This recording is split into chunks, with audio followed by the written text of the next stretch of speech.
I heard an amazing quote this week. And the quote, I'm going to read it as I originally read it, and then we're going to upgrade the language. The quote reads, "We do not rise to the level of our expectations. We fall to the level of our training." Now, when I took that quote and I plugged it into Google to see where it came from, I found a quote similar to it, clearly derived from it, that was worded slightly differently. I'm going to share that with you as well. The second version of this quote reads, "We do not rise to the level of our goals. We fall to the level of our systems." Now, that quote is from a man, James Clear. And he goes on to write, he says, "Your system is the collection of daily habits that will get you there." He says, "This year, spend less time focusing on outcomes and more time focusing on the habits that precede the results." Welcome, everyone, to Sunday Mystery School. In the Sunday Mystery School tradition, we're going to rewrite this quote and we're going to upgrade the language. And I'm going to say a new version of this quote now. The new version of the quote says, "We do not rise to the level of our goals. We fall to the level of our assumptions." Your assumptions formed as a daily habit. Your assumptions formed as a daily habit will get you there. This year, spend less time focusing on outcomes and more time focusing on the habits of assumption that precede the results. Because our assumptions shape our field of reality.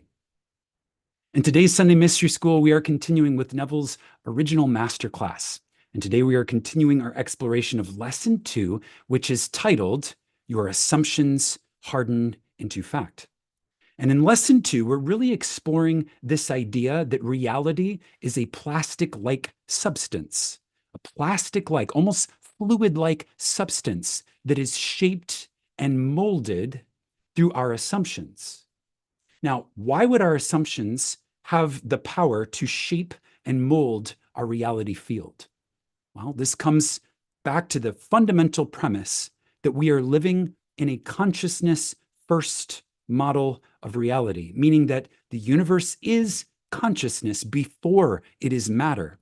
And so therefore, what we are consciously aware of being, or consciousness itself, our awareness of being aware, and then the assumptions that we make in that place of being the observer, have an impact, a tangible, palpable impact on the field of reality, and actually shape and mold that field of reality as we are experiencing it. In Sunday Mystery School, we are coming back and making a habit of reminding ourselves week after week of the power of our assumptions, of the power of our ability to author our reality into being, both through the assumptions that we make, which mold the reality that we experience, and also the story that we're telling about who we are, about the circumstances and situations of our lives. Our stories also have creative power. Our stories also shape our reality. There is a text for today's lesson. As usual, it is found in the description of the video on YouTube, and I'm going to place the link to it in my Zoom room for the mastermind members as well. So you can access that. It's not necessary. I will be reading the text to you, but if it helps you study, feel free to do that. Also, if you're interested in joining the Zoom room for the Sunday Mystery School presentations, in addition to being in the Zoom room and having some interaction ahead of time and also having the opportunity to contribute to the discussion, you also get access to our mastermind meditations on a monthly basis as well. And we're doing all kinds of community building activities as well. Okay, so we're going to continue with this text. But first, before we go any further, I'd like to take the opportunity to speak a blessing over everyone who is gathered here today, over all of my friends on the YouTube live stream, all of the mastermind members in the Zoom room, and from a place of gratitude and appreciation for being alive, for being part of this consciousness universe. This is a blessing consisting of words of power that we are speaking over all sentient beings.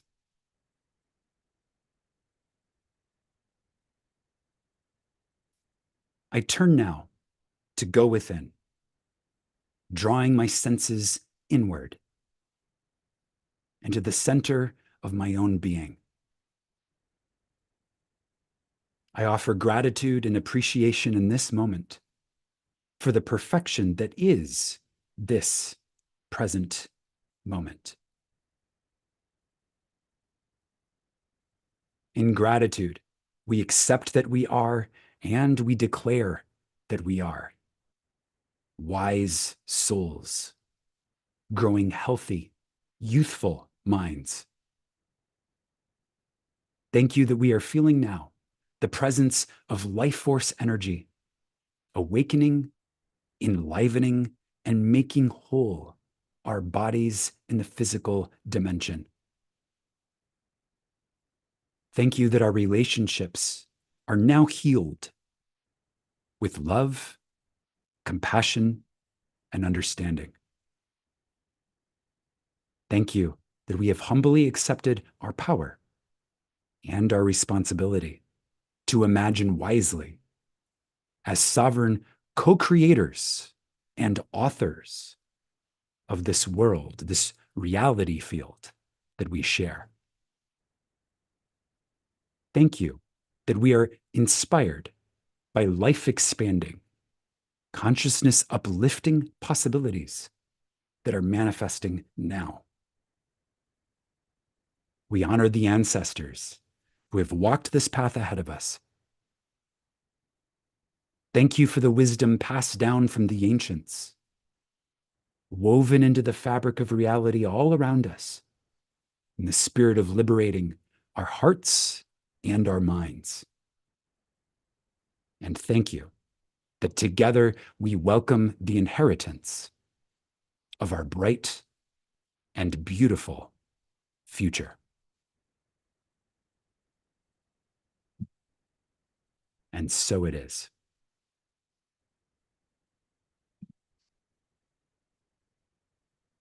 If you're following along with the text for today's lesson, we're starting towards the bottom of page 7. We're going to start moving ahead by taking a moment to look back. Okay, so in our last lesson, we were talking about assumptions hardening into fact. We were talking about, in particular, the idea of Jesus being in the garden. We talked about how the garden is a specifically prepared plot of land. It is not the wilderness. It is the farthest thing from the wilderness. A garden exists with intention and with purpose, a prepared plot of land. And so Jesus goes into the garden, right? And then has this whole experience where the multitudes are seeking him, and he says, I am he, and the multitudes fall to the ground. You know, Neville says that right there should transmit that this is not a literal story. This is not something that happened in 3D physical reality eons ago, but rather this is a mystic transmission of a sacred wisdom. And we're finding, as we go through these Sunday Mystery School sessions, that the same story is told using slightly different characters, dramatized in slightly different ways, over and over and over again throughout the sacred scriptures of the Bible. And we're coming to understand, we are building week by week upon our understanding that these ancient storytellers, these ancient mystics, knew that the most important thing that they could pass down to the oncoming generations to ensure that our hearts and minds would be liberated, could not be enslaved by circumstances or by situations or people, places, things, but be liberated in the freedom of authorship. The most important thing they could do to make sure that we had the ability to be free, that we were able to find and know the truth that sets us free, is to pass down that truth, encoded, woven into tales, into these stories. And so they wrote the same story, dramatized, the same theme dramatized in different ways over and over again. And they placed it into the Bible, and they gave it the appearance, the dramatization, the costumes of characters and situations and people, places, things, and events, to where it could almost be confused with history. But make no mistake, this is not a physical history. This is a metaphysical history. And this story is something that each one of us enact within ourselves. The story that is repeated over and over again is something that each one of us can reenact within our own self, within our own consciousness, as we create the assumptions that mold and shape this reality field that we experience. Continuing with Neville's words, he says, "Now we turn to a strange story in the Old Testament. This is one that very few priests and rabbis will be bold enough to mention from their pulpits. Here is one who is going to receive the promise, just as you now receive it. His name is Jesus. Only the ancients called him Joshua. Or, alternatively, Jehoshua ben Nun, which Neville says means Savior, Son of the Fish, Savior of the Great Deep. Neville says Nun means fish. So that's Nun, N-U-N, means fish. And fish is the element of the deep, the profound ocean. Jehoshua means Jehovah saves. And Ben means the offspring or son of. So when we take that name and we piece it all together, this one is called the one who brought the fish age. Okay, so this story comes from the book of Joshua. This is the 6th book of the Bible. And in this story, a promise is made to Joshua as it is made to Jesus in the anglicized form. So same name, but in the anglicized form, Jesus. In the original form, Joshua. Same promise is made to Joshua as was made to Jesus in the Gospels of Matthew, Mark, Luke, and John. In the Gospel of John, Jesus says, and this is where these are the key ideas here that are replicated in both Old and New Testament. Jesus says, "All things whatsoever thou hast given me are of thee." Now, that's John 17:7. And he goes on to say, "And all mine are thine, and thine are mine." And that's John 17:10. Okay, so that's how it's said in John. The same promise is also written in the book of Joshua in the Old Testament, and it is said in these words, "Every place that the sole of your foot shall tread upon, that have I given unto you." And that is Joshua 1:3. Neville says, it does not matter where this promise is written, Old Testament or New, the book of John, any of the Gospels, or the book of Joshua. The point here is to analyze the promise and see if you can accept it literally. It is not physically true, but it is psychologically true. Wherever you can stand in this world mentally, that you can realize. Wherever you can stand in this world mentally or psychologically, referring to state of being, the place of the observer, the place from which the observer views the field of reality, that you can realize. Neville goes on to say, Joshua is haunted by this promise that wherever he can place his foot, keep in mind, the foot means understanding. Wherever the sole of his foot shall tread, that will be given unto him. I want to pause here for a moment and take a look at this idea. Wherever you can place your foot, And the foot symbolizes understanding, both literally and figuratively, right? So when you're in a legal scenario and someone is reading something to you, they say, do you understand? Meaning, do you stand under this principle that we are laying out as a guideline for your life, right? Do you understand? Do you understand the rule? Do you stand under the rule? Do you allow the rule to be over you, right? So you're consenting to the rule when you agree to stand under the rule or under the law, right? I'm understanding whatever is being said. So this is why some people will say, oh no, I comprehend what you're saying, but I'm not going to stand under it, right? So that's basically is saying, I'm going to be the authority here. I'm not going to allow you to place authority over me by standing under your authority. I do comprehend the language that is coming out of your mouth, but I'm not going to stand under it. Okay. So that's a key point to surface here and to illuminate. So the foot represents understanding. So wherever you can place your foot, okay, whatever you're standing under, right? Understanding. So wherever the sole of your foot shall tread, that will be given unto Joshua, which is, of course, you and I.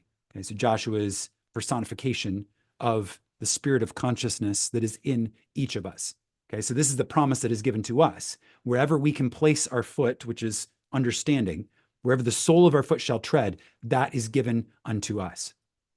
So what does Joshua want? Well, Joshua wants the most desirable state in the world. The fragrant city, that delightful state called Jericho. Now, if you remember from our previous Sunday Mystery School lessons, this is not the first time that we've heard of this fragrant city called Jericho. If you remember, when Moses went up the mountain to that place of contemplation, the mountain was described as being up against that fragrant city of Jericho.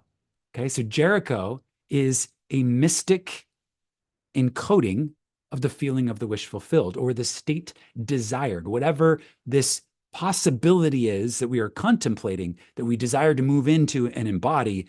It's fragrant to us, right? It's something desirable.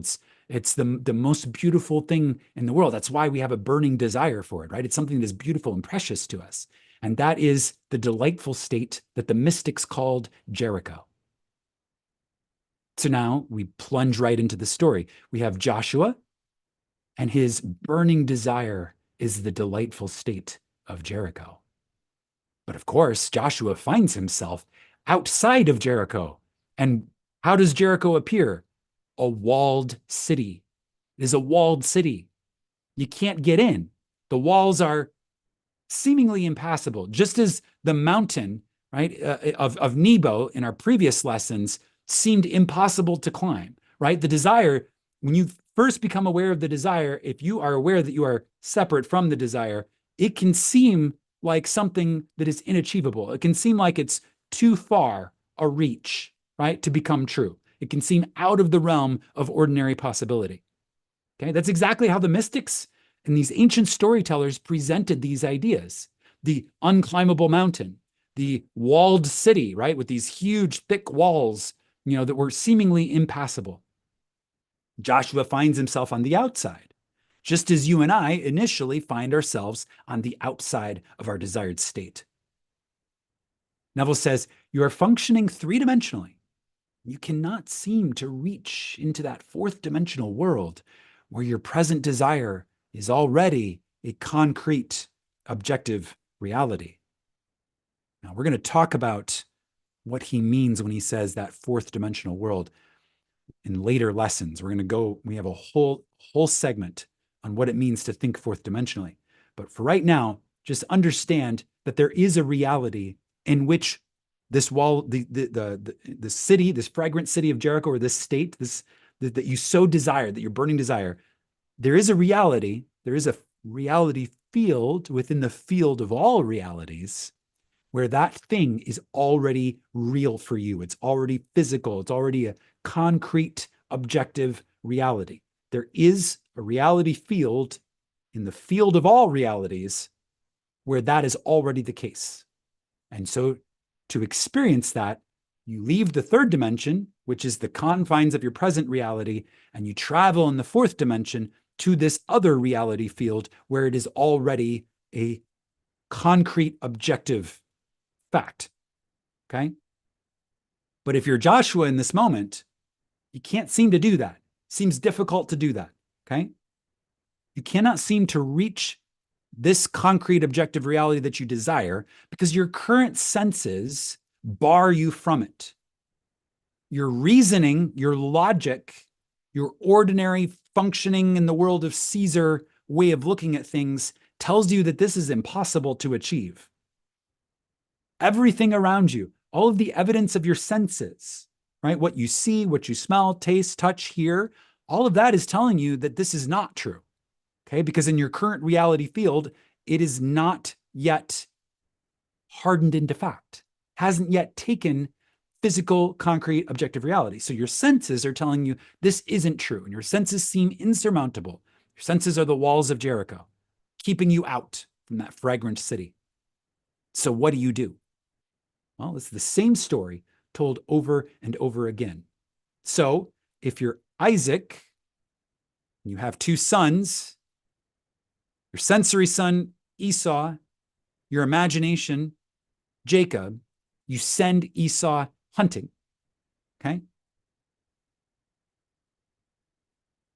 If you are Judah and you are carrying your ring, your bracelets, your staff, right? You offer them to the feeling of the wish fulfilled. You offer your kingship, you offer yourself to the feeling of the wish fulfilled. And if you're Joshua, okay, so again, same story, dramatized different ways. If you're Joshua, you employ the services of a harlot and a spy. And her name is Rahab. Now keep in mind, when the mystics were writing these sacred stories, everything that they mention has significance. If it's a name, the name conveys nature. If the character is doing something, whatever they're doing is part of the story. It's part of the transmission of the sacred wisdom. It's woven into all of the situations and circumstances being told in the story. If there's a detail included, it's important. If there's a detail omitted, probably not important, okay?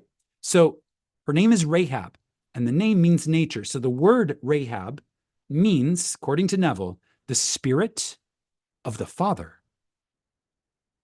So Rahab, it's a conjugation of these two words. So we have race, Rahab. Race means breath or spirit, and Ab, the Father. Okay, so that's shortened to Rahab, spirit of the Father. We find that this harlot is the spirit of the Father. And we know that the Father is man's awareness of being aware, man's I amness.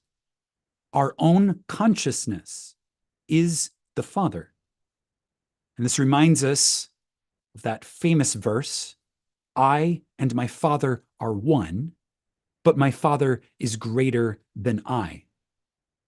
Okay, so I am, that is the consciousness of the Father, but my Father contains more than what I am currently aware of being in the capacity or office of the Son. Okay, so the Father is man's awareness of being aware and contains all possibilities. Neville says, your capacity to feel is the great spirit of the Father. And that capacity is dramatized in the character of Rahab in this story. Rahab has two professions. She is a spy and she is a harlot. So what is the profession of a spy? Well, a spy travels secretly. The role of a spy is to travel so quietly that you may not be detected. There is not a single physical spy in this world who can travel so quietly that he will be altogether unseen by others. He may be very wise in concealing his ways, and he may never be truly apprehended. But at every moment of time, he runs the risk of being detected. So how does this translate to you and I, this idea of sending Rahab the spy? So Neville says, when you are sitting quietly with your own thoughts, there is no other person in this world that can look at you and tell you where you are mentally dwelling. No one outside of you can look at you while you are sitting quietly with your thoughts and tell you where you are mentally dwelling. Neville says, I can stand here and place myself mentally in London. Knowing London quite well, I can close my eyes and assume that I am actually standing in London. If I remain within this state long enough, I will be able to surround myself with the environment of London as though it were a solid, concrete, objective fact. Physically, I am still here, but mentally, I am thousands of miles away, and I have made elsewhere here.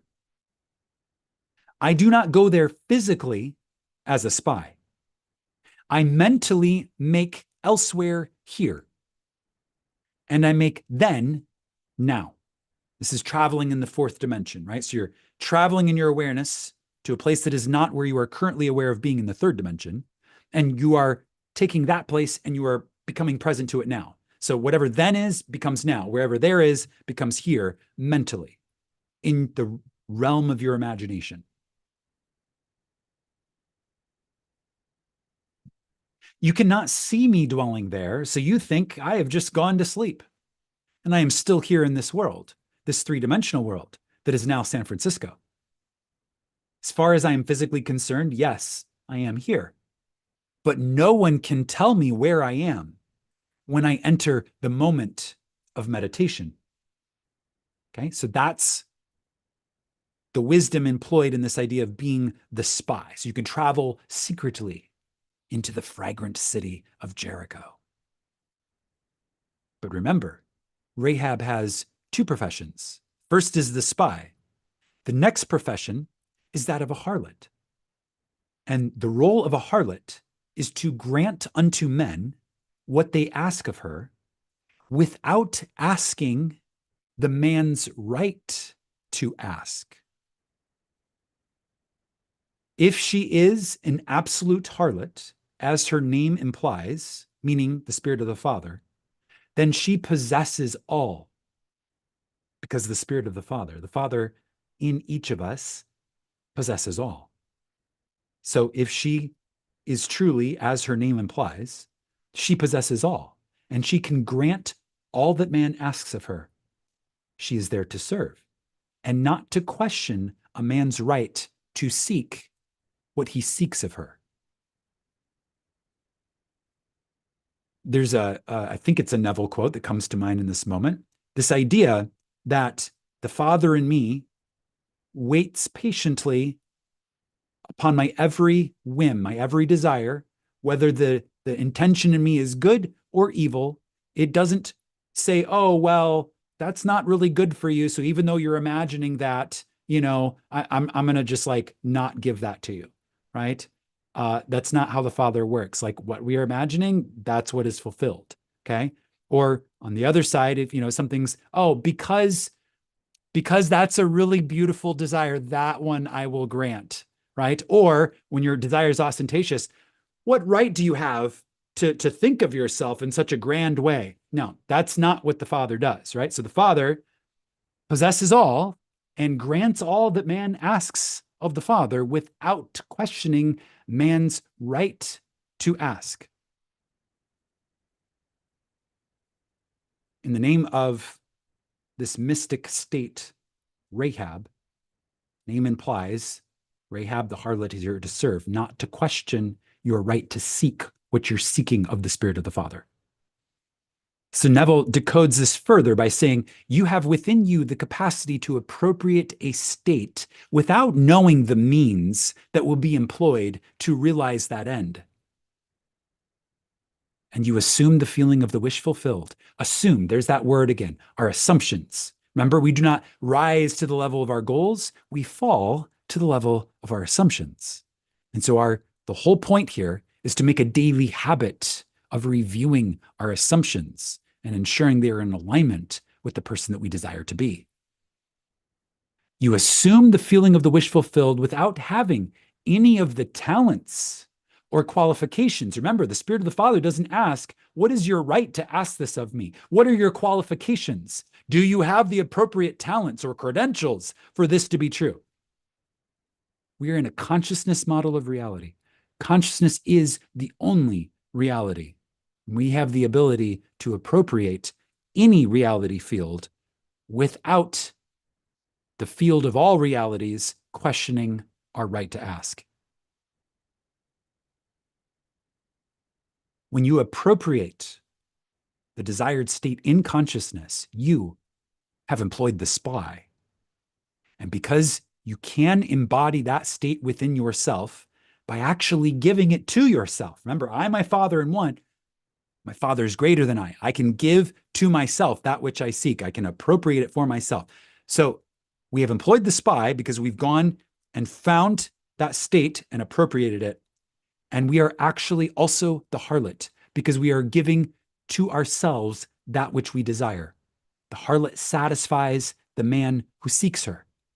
Okay, so the Father in each of us satisfies our desires. Neville says you can satisfy self by appropriating the feeling that you are what you want to be. And this assumption, though false, meaning, although reason, logic, world of Caesar thinking, and your senses deny it, all of those things tell you this is not currently true. If you persist in the assumption, it will harden into fact. By actually embodying that which you have assumed that you are, you have the capacity to become completely satisfied. And unless it becomes tangible, concrete reality, you will not be satisfied. You will be frustrated. You are told in this story that when Rahab went into the city to conquer it, the command given to her was to enter the heart of the city, the heart of the matter, the very center of that fragrant, delightful state, symbolized as Jericho. Enter into the heart of it. And the instruction was, there remain until I come. So Joshua is sending the spy into the very center of that fragrant state, that fragrant city, that most desirable thing imaginable, and saying, remain there as a spy, rooted in the feeling of the wish fulfilled until I arrive, right? So this is remaining faithful to the assumption. Do not go from house to house is the instruction, okay? Do not leave the upper room of the house into which you enter.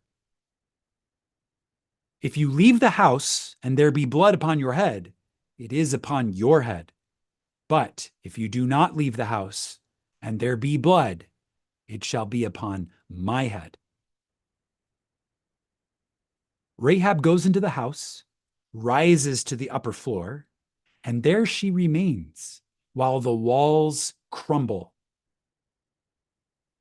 To decode this transmission in the story, Neville says, we must keep a high mood if we would walk with the highest, right? So rising to a high room, okay? This is also, Jesus entering the garden, a prepared plot of land, okay? So it's Neville describes a prepared plot of land as, keeping a clean mental diet, listening to great music, contemplating whatever is good, whatever is pure, whatever is lovely, whatever is of a high and noble nature. These are the things that we are to contemplate and remain rooted in as we fix our attention upon our ideal. Okay? If we would walk with the highest, we must keep a high mood. In a very veiled manner, Neville says, the story tells us that when the walls crumbled and Joshua entered, the only one who was saved in the city was the spy and harlot whose name was Rahab.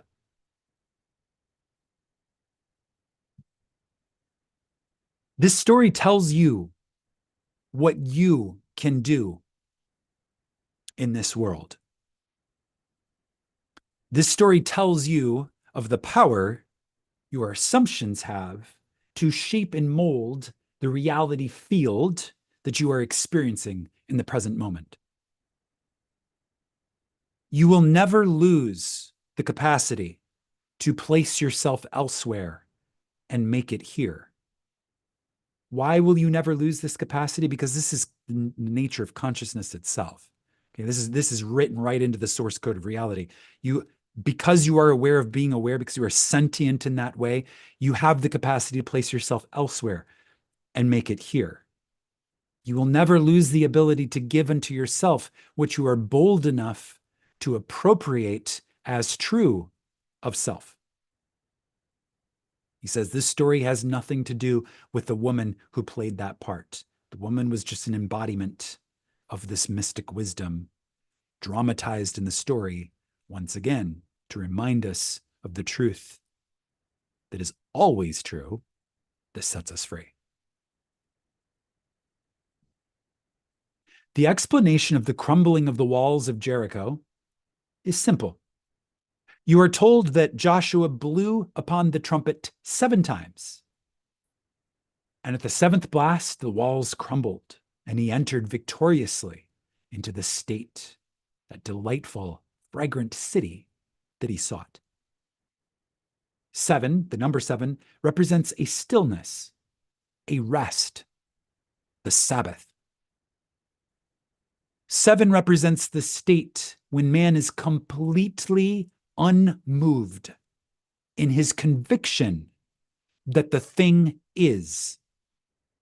So that 7th blast of the trumpet of Joshua was Joshua being completely unmoved in his conviction that the city was his.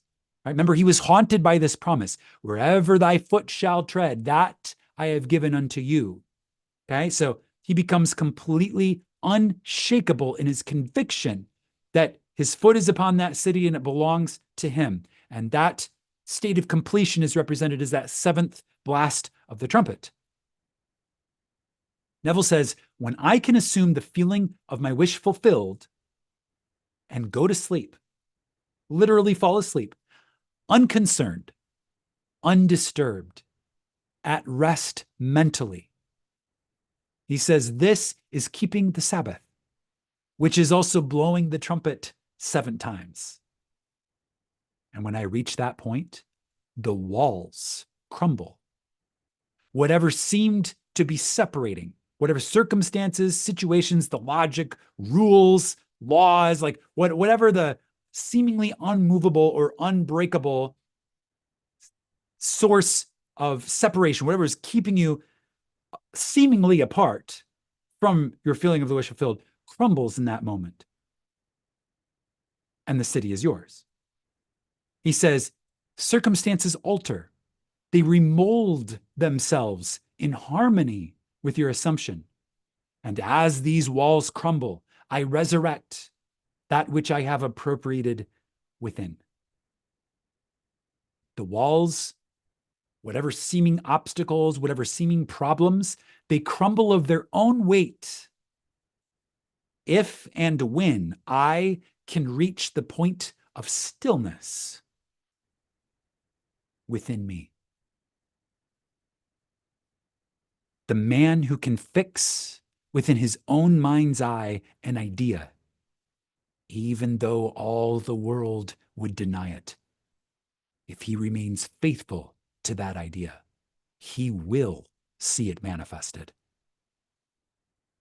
There is all the difference in the world between holding the idea and being held by the idea.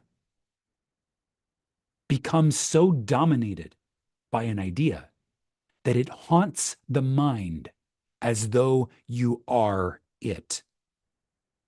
Then, regardless of what any other may say, you are walking in the direction of your fixed attitude of mind. You are always walking in the direction of the idea that dominates the mind.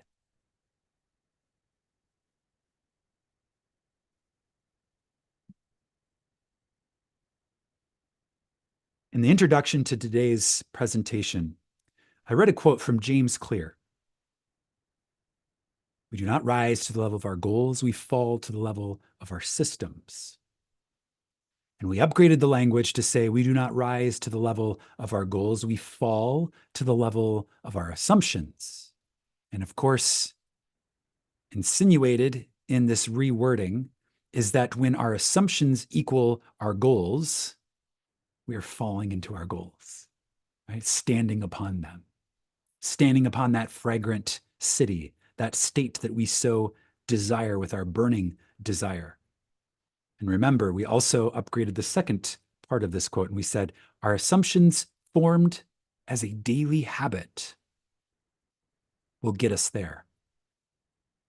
Spend less time focusing on outcomes and more time focusing on the habits of assumption that precede the results, because your assumptions shape your field of reality.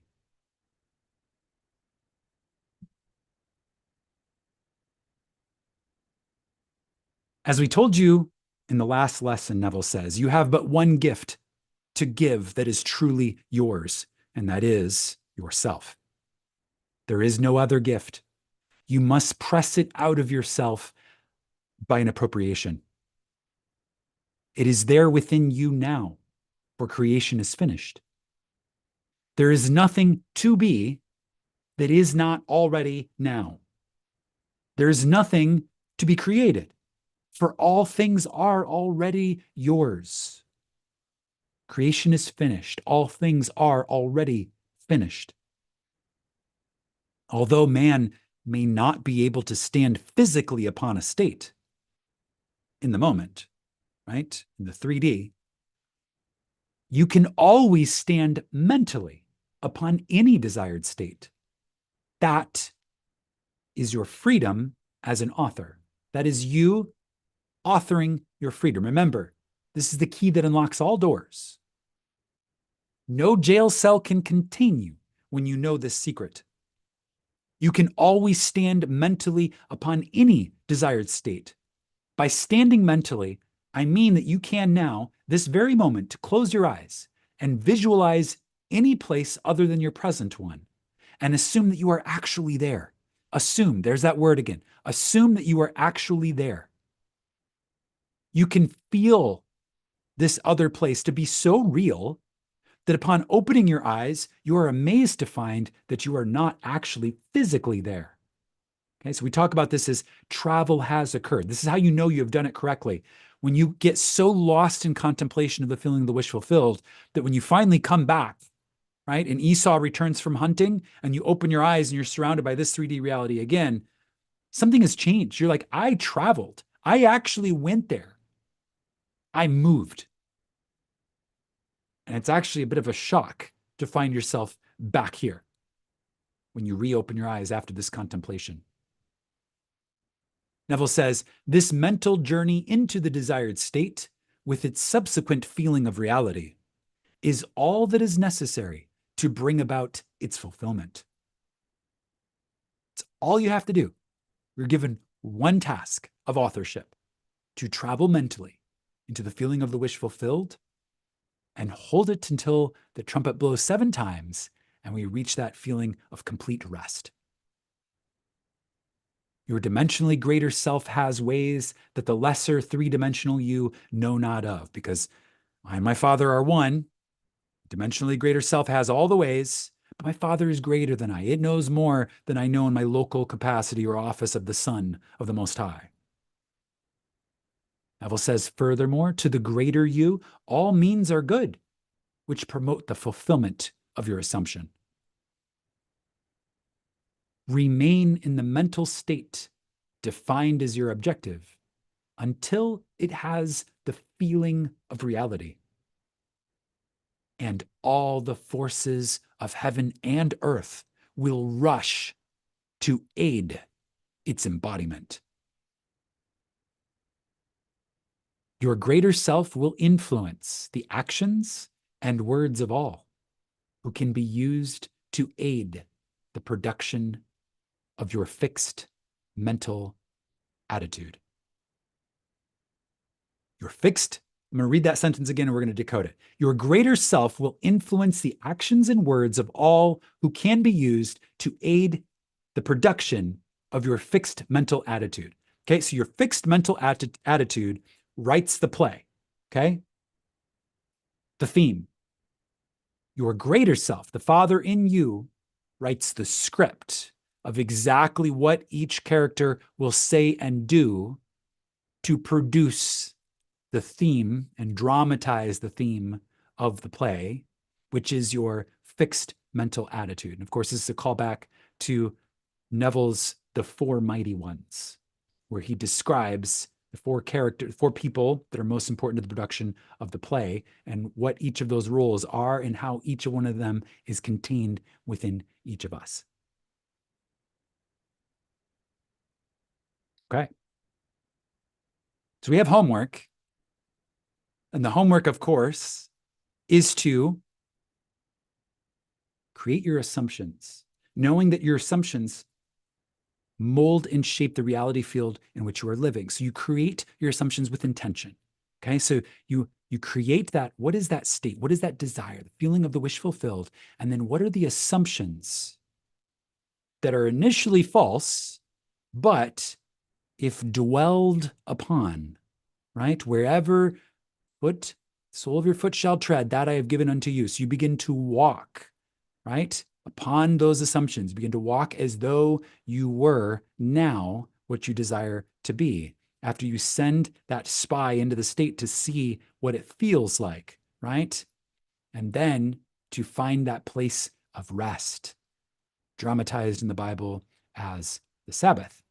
Okay, so that's the homework assignment. It's the same homework every week because we are not hearers only of the word, we are doers of the word. And we honor the ancestors who wrote these words by putting into practice what is taught in this space. Okay. So at this time, I'm going to invite anyone in my Zoom room from the channel Mastermind who would like to contribute to this discussion.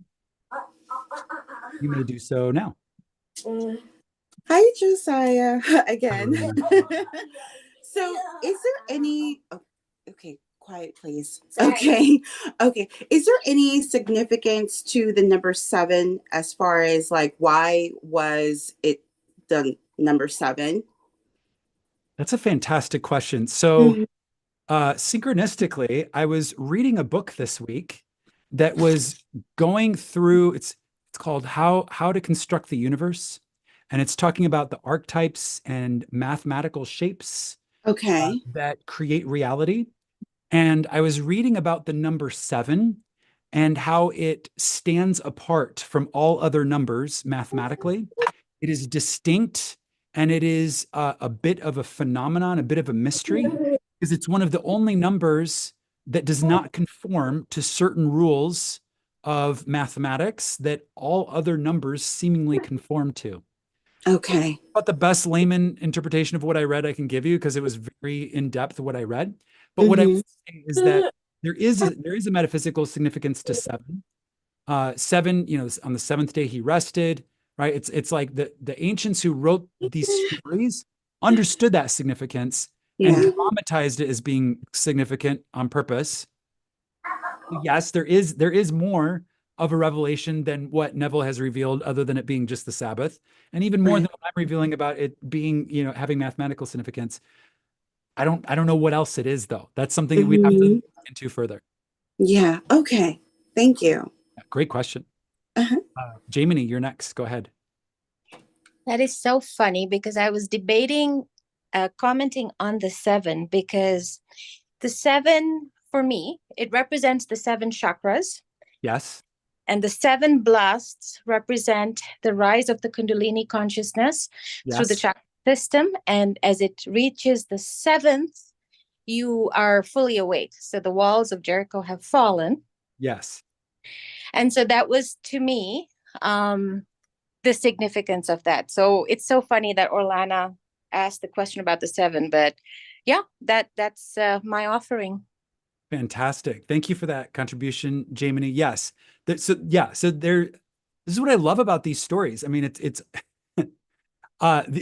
clearly there's genius at work in these stories because they carry so many layers of significance. And it's our genius, right? Like it's our, in the royal sense, like the one that we all are is sacred genius. And that genius is made manifest in these stories in such a brilliant way. It's part of the reason why they've been venerated for just, eons, right? These are sacred stories of humankind because there's so much genius layered into them. And that is shown in these revelations of how there's more than one significant interpretation, but they all end up saying a similar thing. They all point back to the truth that sets us free. It's brilliant. Thank you for that. Natasha, go ahead. Hello, Josiah. Hello, all of my beautiful friends. Thank you once again. I'm a broken record, but I'm always going to thank you. I wanted to just speak to, you mentioned it at the beginning of this class, and then a few classes ago, this idea of consistently being the creator. And that has really shifted my mind a lot, where I'm thinking, oh, if I'm the creator, it's not like I'm just going to manifest this one thing. It's like every day, what do I want? I want to show up at this time to this thing. I want this person to show up this way, and so on and so forth. And so like, that's really upped my game.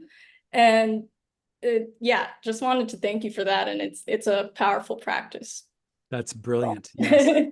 Thank you, Natasha. Yes, it is a practice. And I think the quote that I gave at the beginning about we do not rise to the level of our goals, we fall to the level of our systems. That's the way it was originally written. And yes, we did upgrade it because, we're mystery school students and that's what we do. We upgrade everything. But also, as written originally, there's something to be said about it. I mean, there's wisdom in it as written, right? We do not rise to the level of our goals, we fall to the level of our systems. So what you're saying is that part of your daily system, because you called it a practice, right? So practice we come back to all the time, like consistently, right? So part of that daily system of helping us reach our goals is to enter that state of authorship and not just focus on that one thing, but actively be the writer, actively be the author of your day every day, right? So that's part of the system that supports that reaching of the larger set of goals. So I think that there's, coming back weekly to Sunday Mystery School and being reminded of these things is great, right? But it's like what we do in between every single day, taking that time to like recenter, refocus, reconnect to that sense of wholeness and completeness with the part of us that is dimensionally greater, and then operating from that place. Like that's just as important as any earthly desires, right? That actually dwarfs any earthly desires, because when we're in that, there is no earthly desire that can not be reached, right? Anything is possible when we're in that state. So thank you for that timely reminder. No problem. Thank you. Paula, go ahead. Paula, you are muted. I wasn't actually trying to say something. Oh, you were just saying hello. Okay. I'm just here. Yeah, awesome. Well, thank you for being here. Fantastic. Anybody else in the Zoom room?